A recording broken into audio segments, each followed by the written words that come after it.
Hi. All right, today I'll be starting our new novel called My Brother Sam is Dead, and it's written by James Lincoln Collier and Christopher Collier, who are brothers, and they co-authored this book, and they specialize in American history.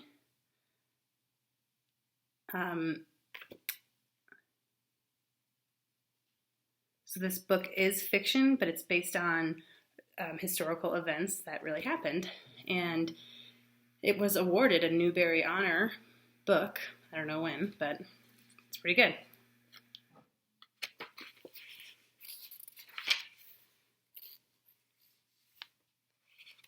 Ooh, and they start by showing us a map of the town, maybe. I'll take a picture and post it on our page. Kind of maybe helps with some visualization as they describe where things are happening in the town. And another one which is showing like the state lines. I'll post that too. Chapter 1. It was April, and outside in the dark, the rain whipped against the windows of our tavern, making a sound like muffled drums. We were concentrating on our dinner, and everybody jumped when the door slammed open and banged against the wall, making the plates rattle in their racks. My brother Sam was standing there wearing a uniform. Oh my, he looked proud. Sam, my mother said. We hadn't seen him since Christmas. Shut the door, Father said. The rain is blowing in. That's the way my father was. Do right first, and then be friendly. But Sam was too excited to pay attention. We've beaten the British in Massachusetts, he shouted. Who has beaten the British, Father said. Sam shut the door. We have, he said, with his back to us as he slipped the latch in place. The Minutemen. The damn lobsterbacks marched out of Boston yesterday. They were looking for Mr. Adams and Mr. Hancock, and they marched up to Lexington. Some of the Massachusetts Minutemen tried to stop them there in the square, but there were too many British, and they got through and went on up to Concord looking for ammunition stores. But the Patriots got the stores hidden mostly, and they didn't find much. And then, when they turned around and went back, the Minutemen hid in the fields along the roads and massacred them all the way back to Boston. Nobody said anything. They were silent and shocked. I couldn't take my eyes off him. He looked so brave. He was wearing a scarlet coat with silver buttons and a white vest and black leggings halfway up to his knees. Oh, I envied him. He knew everybody was staring, but he liked being the center of attention, and he pretended it was just an ordinary thing and he was used to it. I'm starved, he said, and sat down at the table. I started out from Yale at 6 o'clock this morning and didn't stop to eat all the way. There were 7 of us at the table in the tap room. Mother and Father and me were there. Then there was the minister, Mr. Beach, who lived in Newtown, but spent Saturday night here in Reading so he could preach in our church early Sunday morning. Then there was a couple of farmers from Reading Center I didn't know, and of course, Sam. But still, they all sat silent. I guess they figured that it was up to Father to speak first, seeing as Sam was his son. My mother got up, fetched a plate from the rack, and filled it with stew from the iron pot on the fire. Then she drew Sam a pot of beer from the tap and put it all down in front of him. He was hungry, and he bent over his plate and began shoving in the food as fast as he could. Don't eat like that, Father snapped. Sam looked embarrassed and sat up straight. All right now, Father said. Tell us the news again in an orderly manner. Father had a temper, and I could see he was trying hard not to lose it. Sam dug his spoon into the stew and started to fill his mouth, but suddenly he realized that if he began talking with his mouth full, Father would yell at him again, so he put the spoonful of stew back on his plate. Well, it's hard to tell it orderly, Father. There were so many rumors around New Haven last night that... I thought it might be like that, Father said. No, it's true about the fighting, Sam said. Captain Arnold told us himself. Captain Arnold? Captain Benedict Arnold. He's captain of the governor's second foot guard. He looked down at his stew. That's my company. He looked up and gave Father a quick sort of scared look. That explains the fancy dress, I imagine, Father said. Captain Arnold designed the uniform. Never mind, tell the story. Well, the beginning was when the lobsterbacks... By that, I suppose you mean the soldiers of your king? Father said. He was still holding on to his temper. Sam blushed. All right, the British troops from the garrison in Boston. They marched up to Lexington looking for Mr. Adams and the rest, but they'd got away.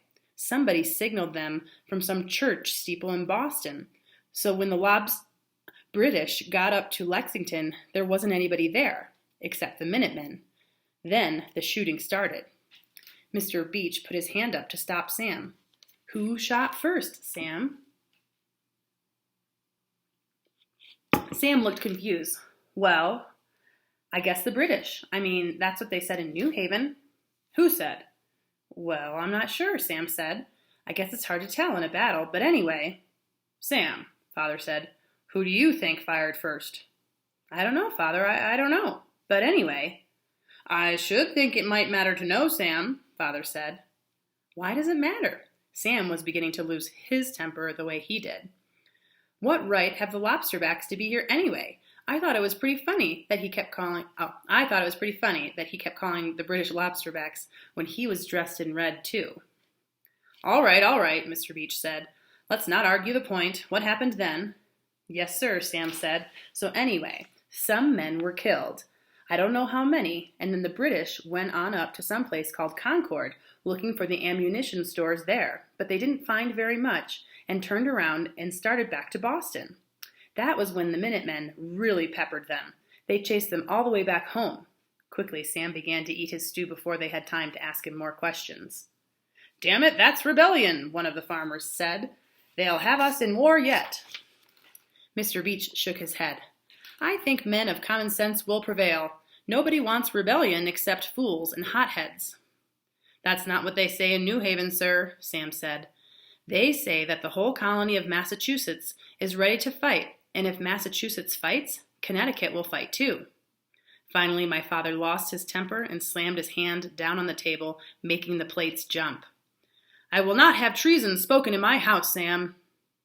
Father, that isn't Father raised his hand, and for a moment I thought he was going to reach across the table and hit Sam. But instead he slammed it down on the table again. In my house, I will decide what constitutes treason. What have they been teaching you at college? Mr. Beach liked peace. I don't think the people of Reading are anxious to fight, Sam, he said. Sam was nervous, but being Sam, he was bound to argue. You get the wrong idea from Reading, sir. There's a lot more Tories in this part of Connecticut than in the rest of the colonies. In New Haven, there aren't so many Loyalists, and in some towns, there aren't any at all. Oh, Sam, Mr. Beach said, I think you'll find that loyalty is a virtue everywhere. We've had these things before, that vicious nonsense of those madmen dressing up like Indians and throwing tea into Boston Harbor as if wetting a few hundredweight of tea would stop the mightiest army on the face of the earth. These agitators can always manage to stir up the passions of the people for a week or so, but it never lasts.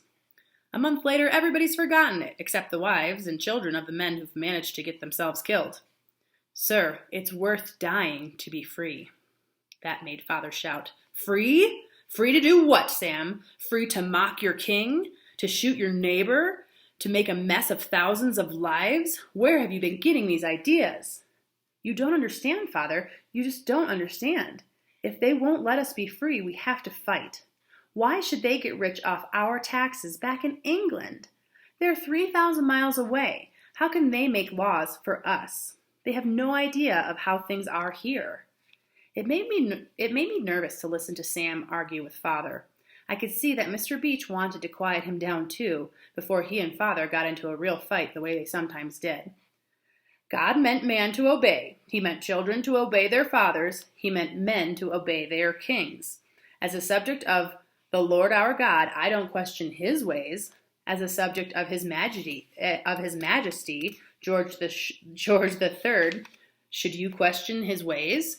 Answer me this, Sam. Do you really think you know better than the king and those learned men in Parliament? Some of those men in Parliament agree with me, sir. Not many, Sam. Edmund Burke. Father lost his temper again. He banged his hand down on the table once more. Sam, there will be no more talk on this tonight. He meant it, and Sam knew he meant it too, so he shut up and the conversation turned to repairs Mr. Beach wanted to make to the church. I was glad too. It scared me when Sam argued with the grown-ups like that. Of course, Sam was that way, always shooting out whatever came into his mind, and sometimes even getting hit by my father for it. Father hardly ever hit me, but he hit Sam dozens of times, mostly for arguing. Mother always said, "Sam isn't really rebellious, just too quick with his tongue. If he'd only learn to stop and think before he spoke." But Sam couldn't seem to learn that. My mother hated it when Father hit Sam for speaking out, but there wasn't anything she could do about it, and anyway, she believed that Father was right. Children ought to keep a civil tongue in their heads. I guess he was right. Children are supposed to keep quiet and not say anything, even when they know grown-ups are wrong. But sometimes it's hard. Sometimes I have trouble keeping Sometimes I have trouble keeping quiet myself, although not near as much trouble as Sam. Of course, Sam was almost a grown-up himself. He was 16. He'd been away at college for almost a year, so you couldn't really call him a child anymore. I guess that was part of the trouble. He thought he was a grown-up, and he didn't want anybody to tell him what to do, except I could tell that he was still afraid of Father. But to be honest, I wasn't sure if Sam was right about the fighting anyway. It sounded right when he said it, that we should be free and not have to take orders from people who were so far away and all that. But I figured there had to be more to it than Sam knew about. Father had never gone to college the way Sam had, but still, I was pretty sure that he knew more than Sam. Father was a grown-up, and maybe Sam thought he was a grown-up too, but as far as I was concerned, he was just my brother. He couldn't scare you the way Father could. Besides, it made me glad to have him come home, and I didn't want him to get into a big fight with Father and spoil it. I just wanted him to shut up until dinner was over and we could go up to the loft where we slept, and I could lie in the dark snuggled up next to him to keep warm and let him tell me stories about Yale and the pretty girls he knew in New Haven, and getting drunk with his friends and his triumphs in his debates. Sam was a triumphant sort of person. He always had some victories to tell about whenever he came home from college.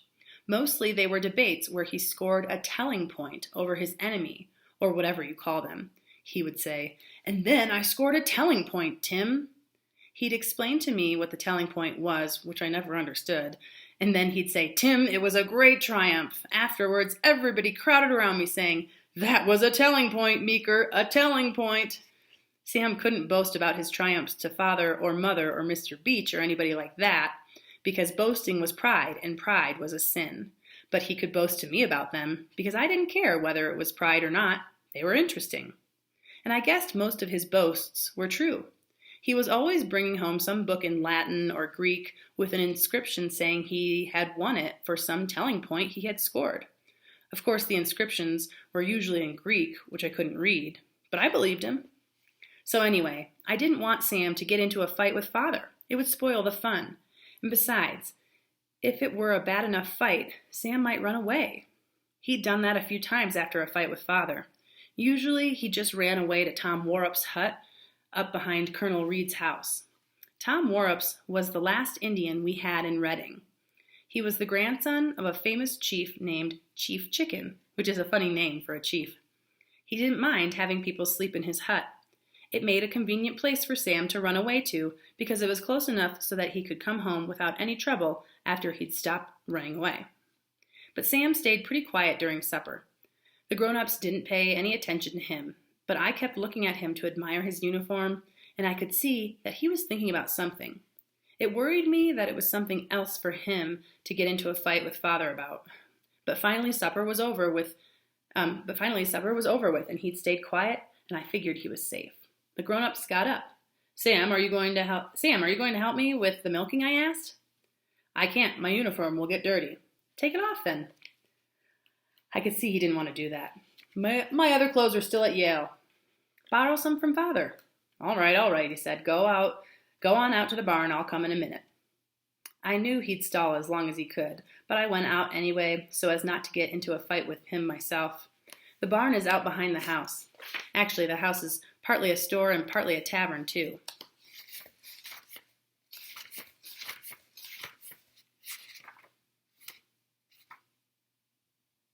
It's a long first chapter. I'm going to keep going for a little bit more.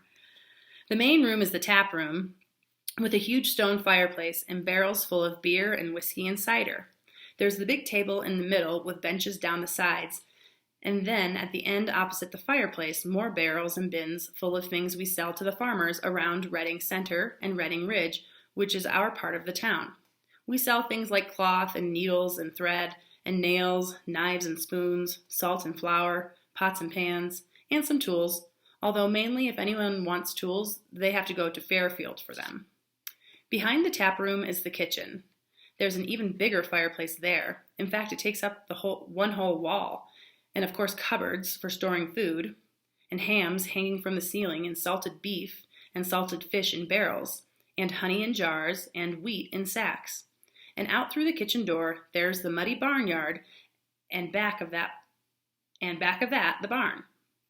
We have a cow named Old Prue and a horse named Gray, and some chickens, ducks and geese, and the old sow and 6 young pigs.